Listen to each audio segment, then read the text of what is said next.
तो स्वागत है आप सभी का फिर से एक नए वीडियो में। रात के बज रहे हैं 11:30 अप्रोक्स एंड में हम इस वीडियो में देखने वाले हैं यमटा टेक्नोलॉजीज के रिजल्ट। तो ये देख सकते हो 8 नवंबर 2023 को इनके रिजल्ट्स आ चुके हैं, जो कि हम अभी यहाँ पे चेक करने वाले हैं। तो चलिए देख लेते हैं कि मतलब क्या क्या यहाँ पे चीज़ें हैं। सबसे पहले तो फाइनेंशियल रिजल्ट है, उसके बाद क्या यहाँ पे मतलब किसी तरह का डिविडेंड या फिर कुछ और तरह का अनाउंसमेंट है। तो ये एक बार चेक कर लेते हैं यहाँ पर। तो मतलब ये चीज़ें दिखाई नहीं दे रही है। अगर उससे रिलेटेड कुछ भी अनाउंसमेंट रहेगा तो मैं आपको एक सेपरेट वीडियो बनाकर बता दूंगा। यहाँ पे भी मतलब कुछ है नहीं है, यहाँ पे सिर्फ रिजल्ट रिलेटेड थोड़ी बहुत चीज़ें यहाँ पे कुछ अपडेट यहाँ पे दिए हैं। तो ये है आ चुके हैं consolidated results, consolidated financial result numbers हैं मिलियंस में। तो चलिए यहाँ पे कंसोलिडेटेड रिजल्ट ही मेन रिजल्ट रहते हैं, तो इन्हें पढ़ना कर देते हैं स्टार्ट। तो टोटल इनकम आप यहाँ पे देख सकते हो, इनकम है 1676 मिलियन का, यानी कि 1676 मिलियन, जो लास्ट टाइम था 1566 का हो चुका है 1676, एंड उससे पहले था 1315, 1300 का हो चुका है 1600, 1500 का हो चुका है 1600। तो कंपेरिजन करोगे तो रेवेन्यू बढ़ रहा है, इनका इनकम बढ़ रहा है, ठीक है। तो इनकम में ग्रोथ है, आप यहाँ पे ऐसा कह सकते हो। उसके बाद इनकम से कर लेते हैं एक्सपेंसेस माइनस। तो 1676 से माइनस करेंगे 1419 के टोटल एक्सपेंसेस, तो बचता है ऑपरेटिंग प्रॉफिट, जो कि ये रहा, ये है 256 मिलियंस का। इसे डिवाइड बाय 10 करोगे तो आ जाएगा हमारा करोड़ वाला प्रॉफिट, यानी कि अप्रॉक्स 25 करोड़ के अप्रॉक्स इनका प्रॉफिट है, ऑपरेटिंग प्रॉफिट, ये आप यहाँ पे कह सकते हो। नेट प्रॉफिट को हम करोड़ में मतलब कन्वर्ट करके देखेंगे ही।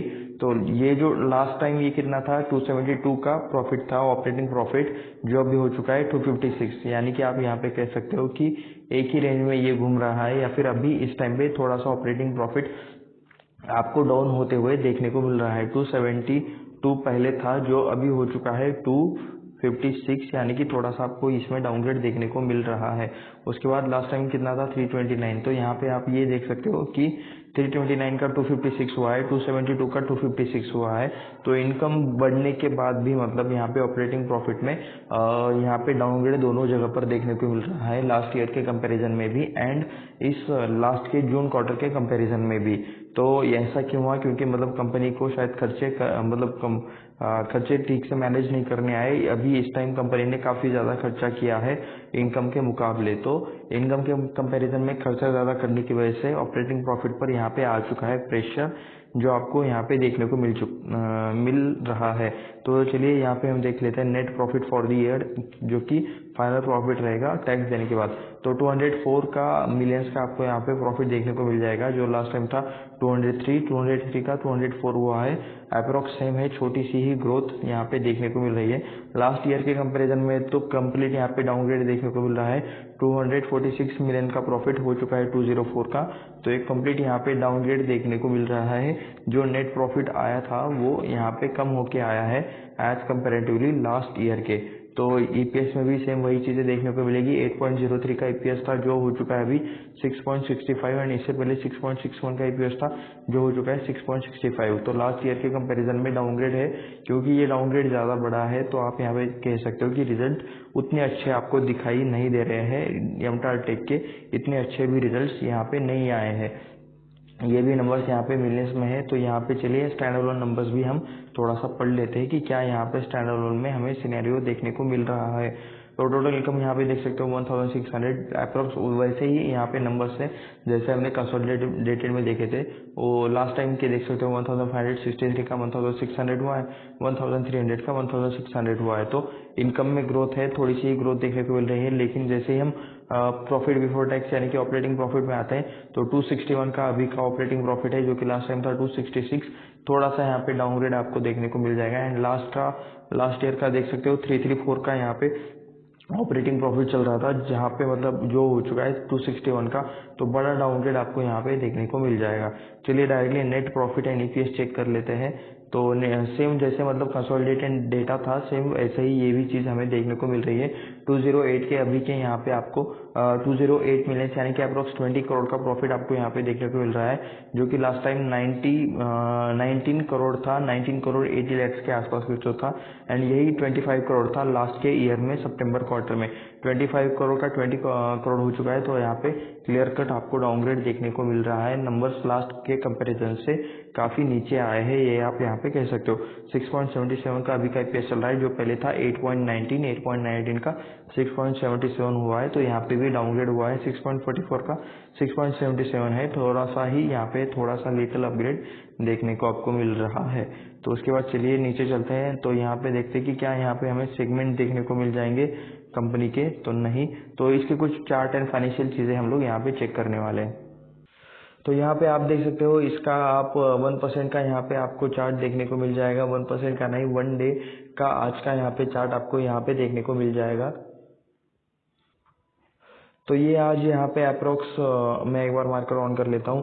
तो 2550 के आसपास ये ओपन हुआ था, उसके बाद इसने हाई लगाया था 2580 के अप्रोक्स कहीं पर था। उसके बाद यहाँ पे फिर से थोड़ा सा नीचे गिरा आउट होकर ये स्टॉक थोड़ा सा फिर से ऊपर क्लोज हुआ है। वोलेटिलिटी थोड़ी सी आपको यहाँ पे आज स्टॉक में देखने को मिली है 1 डे के टाइम फ्रेम पर। तो चलिए यहाँ पे हम मैक्स रिटर्न यहाँ पे चेक कर लेते हैं। लास्ट के कुछ टाइम में ये स्टॉक अच्छा खासा भागा था। तो EMTAR टेक्नोलॉजीज आप यहाँ पे ऑल टाइम रिटर्न देख सकते हो कि 152% के सिर्फ ऑल टाइम रिटर्न है।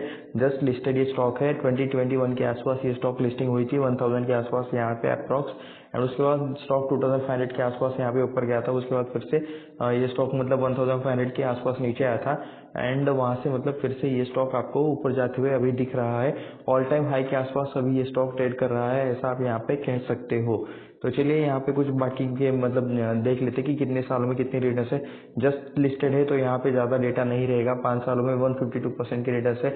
एक साल में आप देख सकते हो 60% की रिटर्न्स देखने को मिल रहे हैं। इस साल के स्टार्टिंग से देख सकते हो 57% की रिटर्न्स है। 6 महीने में देख सकते हो तो 36% की रिटर्न्स है। एक महीने में देखोगे तो यहाँ पे 1.56% का ही आपको रिटर्न देखने को मिल जाएगा। 5 दिन की कंपेरिजन में 2% की रिटर्न्स है। एंड आज ये स्टॉक अप्रोक्स मतलब फ्लैट है, ऐसा भी यहाँ पे कह सकते हो। 0.77% के सिर्फ आपको रिटर्न्स देखने को मिल रहे हैं। तो चलिए यहाँ पे एक बार कंपैरिजन कर लेते हैं कि मतलब यहाँ पे इनके फाइनेंशियल्स कैसे चल रहे हैं एंड क्या यहाँ पे चीज़ें चल रही है। तो हम आ चुके हैं स्क्रीनर पर हम सबसे पहले बिजनेस देख लेते हैं कि 1970 में ये लोग बने थे, इस्टेब्लिशमेंट हुई थी। मैन्युफैक्चरिंग करते हैं ये machine equipment, assembly, sub assemblies and spare parts of energy, nuclear, space, aerospace, defence and engineering industries. तो ये सारे की सारी जो कुछ इन्होंने मतलब अभी मैंने ये पढ़े अलग अलग तरह के इंडस्ट्रीज, ये सारे फ्यूचर विजन वाले इंडस्ट्रीज हैं। जैसे कि मतलब nuclear industry, space industry, aerospace industry, defence sector. तो ये सारे सेक्टर्स में अच्छी खासी अभी यहाँ पे फ्यूचर ग्रोथ नज़र आ रही है। आपको क्या लगता है इन सेक्टर्स के बारे में नीचे कमेंट करके ज़रूर बता दीजिए। तो इन सारे सेक्टर्स में ये कंपनी काम करती है। 7,851 करोड़ का मार्केट कैप है, जो कि यानी कि स्मॉल कैप से थोड़ी बड़ी कंपनी है, मिड कैप से थोड़ी सी छोटी कंपनी है, ऐसा आप यहाँ पे कह सकते हो। ये कहीं पर तो बीच में है। फेस वैल्यू 10 का अभी चल रहा है, यानी कि स्टॉक में स्प्लिट या फिर मतलब बोनस ऐसा आपको चीज़ें देखने को मिल सकता है। कंपनी के मैनेजमेंट के ऊपर ये चीज़ें रहती है। 17.9% का ROE है, 22% का ROC है, 73 के आसपास स्टॉक का पी चल रहा है, बुक वैल्यू है 202 का। डिविडेंड अब तक 0% है, यानी कि इन्होंने अब तक डिविडेंड नहीं दिया है। हाई देख सकते हो रिसेंट में 2920 का यहाँ पे हाई चल रहा था। एंड वहाँ पे अभी 1472 का रिसेंट के एक साल के अंदर का आपको यहाँ पे लो देखने को मिल जाएगा। पी रेशो देख लेते हैं, यहाँ पे अभी जस्ट लिस्टेड है तो 5 सालों से कम ही डेटा देखने को मिल जाएगा। 31 दिसंबर 21 को इसका हाईएस्ट पी चल रहा था 135 के आसपास, जो पी अभी यहाँ पे चल रहा है अप्रोक्स 73 के आसपास। तो हम यहाँ पे देख सकते हैं स्टॉक का पी 73 के आसपास यहाँ पे आपको देखने को मिल जाएगा।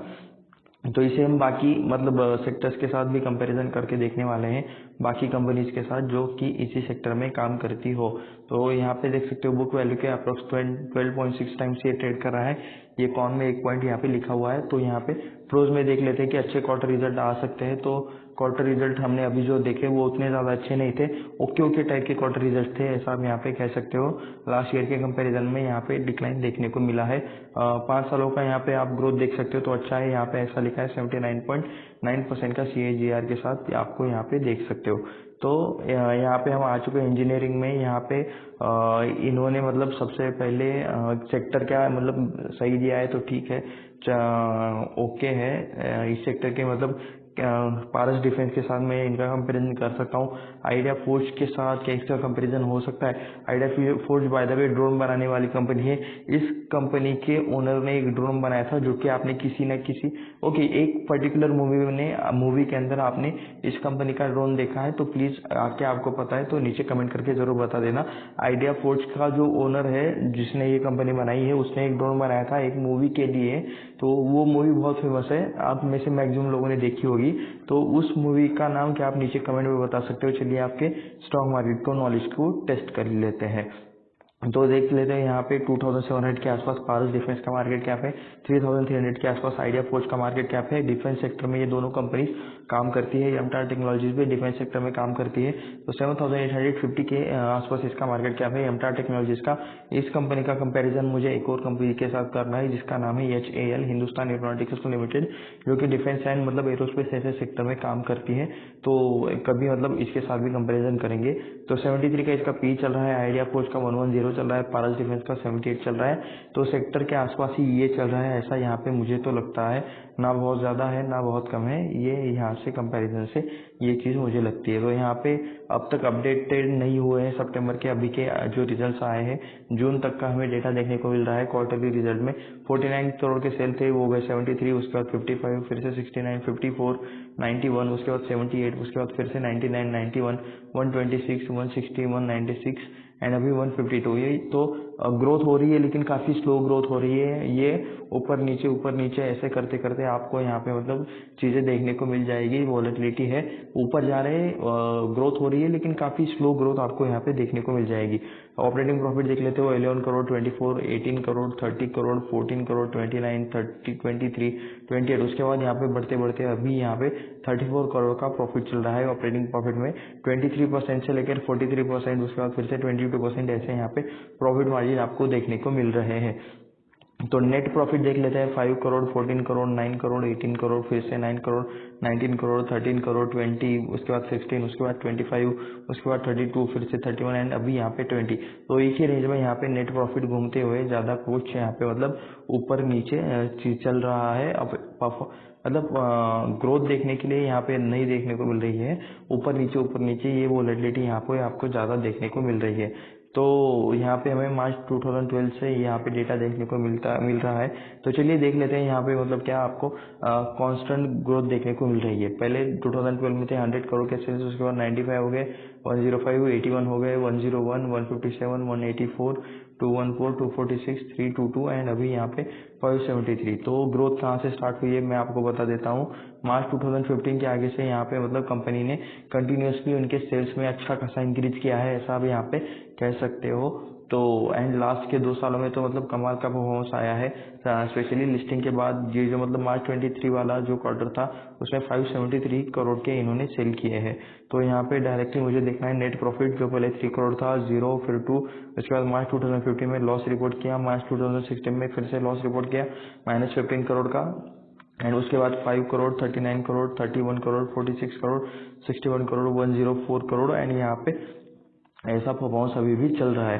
तो 2015-16 के बाद कंपनी ने थोड़ा सा अच्छा परफॉर्मेंस दिखाया है। 2018 के बाद कंपनी धीरे धीरे करके अच्छे प्रॉफिट्स में आने लगी, ये आप यहाँ पे चीज़ें देख सकते हो। एंड जस्ट लिस्ट यानी कि 1 साल के पहले शायद ये IPO यहाँ पे बाजार में आया था, जो कि शेयर लिस्ट हो चुका है। तो ये परफॉर्मेंस भी ओके टाइप वाला परफॉर्मेंस है। कंपनी धीरे धीरे करके ग्रो करते हुए आपको यहाँ पे दिखाई दे रही है।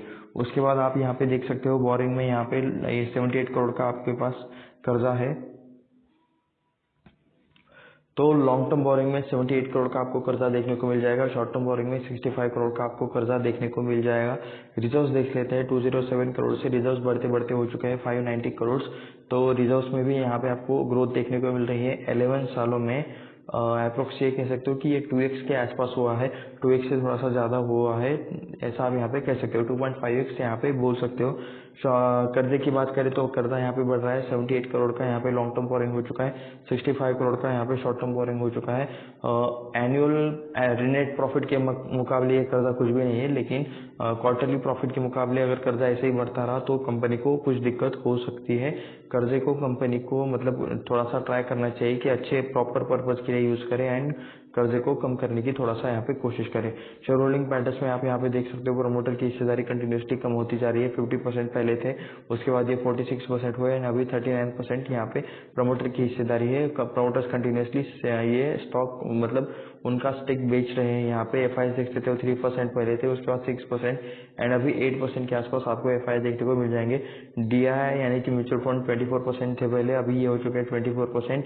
थोड़ा सा बीच में बढ़ाया था 27% है, उससे फिर से मतलब कंपनी ने थोड़ा सा बेच दिया, डी आई ने थोड़ा सा बेच दिया एंड 24% का अभी शेयर होल्डिंग देखने को मिल जाएगा। पब्लिक में देख सकते हो 22% की पब्लिक थी, जो अभी हो चुके हैं 27.98%। तो शेयर होल्डर्स देख सकते हो 2,75,168 यहाँ पे अभी शेयर होल्डर्स आपको देखने को मिल जाएंगे।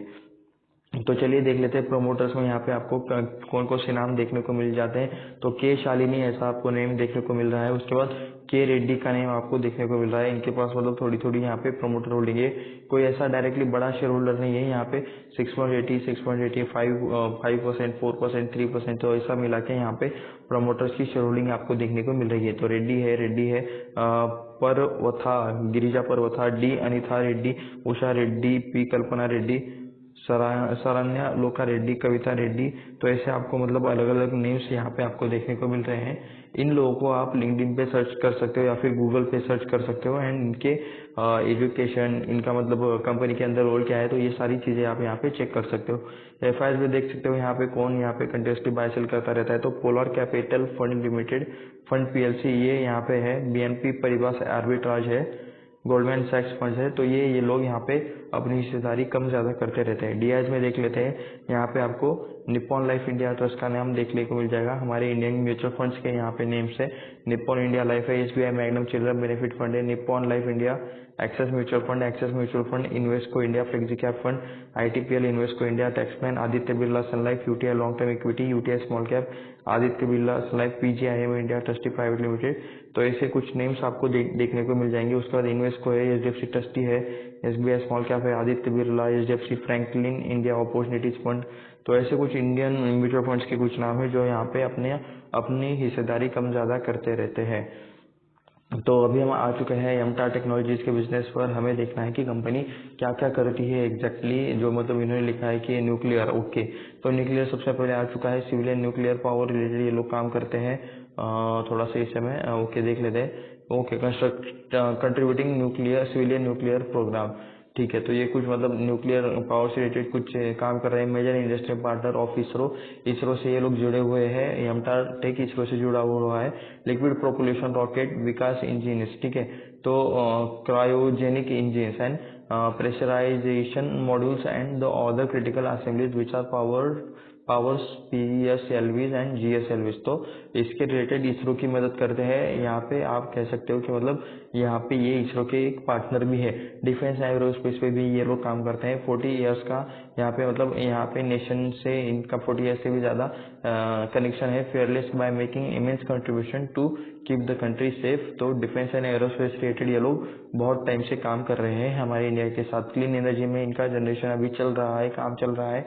Energy generation in all forms to keep nation running, तो उसमें भी काम कर रहे हैं। ये भी एक इम्पोर्टेंट चीज़ है जो कि मेंशन नहीं की जाती। Ball screws and roller screws, तो बेरिंग्स बनाना भी, मतलब बेरिंग्स आपको मतलब लगता है छोटे से पार्ट रहते हैं किसी मशीन के, लेकिन बहुत महंगे मिलते हैं एंड परफेक्ट साइज में परफेक्ट क्वालिटी के बेरिंग्स बनाना, ऐसे बॉल स्क्रूज बनाना भी एक टफ काम होता है। तो ये भी आपको मतलब समझ में आना चाहिए। बेरिंग का भी बिजनेस कोई नॉर्मल बिजनेस नहीं रहता, ये भी यहाँ पे इनका अच्छा खासा बिजनेस है। उसके बाद परस्यूइंग एक्सेलेंस, तो कुछ बाकी मतलब फ्यूचर रिलेटेड ये लोग कुछ काम करते होंगे।